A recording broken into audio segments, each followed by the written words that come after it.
atonement. Sikukuu ya upatanisho ni siku ambayo iliadhimishwa kila mwaka mara moja. Na katika siku hii iliaminika kwamba dhambi na makosa yote ya wanadamu vilisamehewa.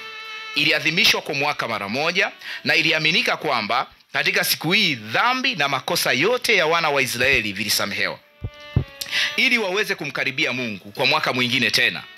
Kwamba wana wa Israeli walikuwa na siku moja, dhambi za mwaka mzima zinasamehewa. Baada ya hapo wanaanza mwaka mwingine. Na ule mwaka ukiisha tena wanafanya siku hii, kunakuwa na sikukuu ya upatanisho ambayo tena ni siku ya kusamehe dhambi zao. Hii ilitokana na kwamba Waisraeli na mataifa ya jirani walijiona ni wakosefu mbele za Mungu. Sababu ya kuwa na siku ya upatanisho ni kwa sababu ya ile hali ya kujiona ni wakosefu mbele za Mungu. Kwa hiyo kwa sababu wanajiona ni wakosefu mbele za Mungu, Musa amewapa siku moja ambao hii siku dhambi zao zitasamehewa katika mwaka. Kwa dhambi zao zilikuwa zinasamehewa kwa mwaka mzima. Kwa mwaka mzima walikuwa hawasamehewi dhambi kila siku, na kwa mfano wa watu ambao wanaomba toba kila wakitenda dhambi. Wenzao walikuwa hawasamehewi dhambi kila asubuhi. Msamaha wa dhambi ulikuwa unafanyika kwa mwaka mara moja, na hiyo ilikuwa ni katika agano la kale.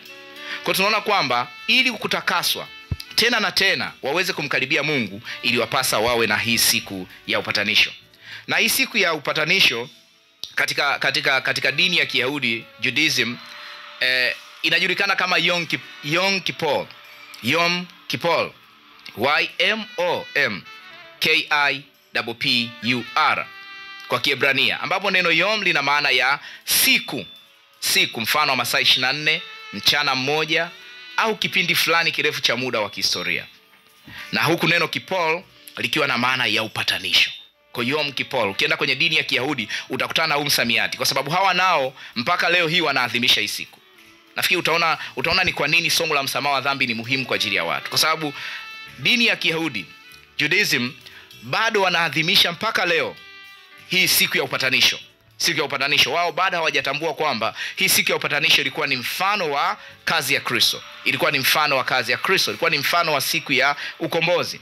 Na tunaona kwamba hili neno Kippur lina maana ya upatanisho, atonement, upatanisho. Kama vile ambavyo neno kafal lilikuwa lina maana ya upatanisho.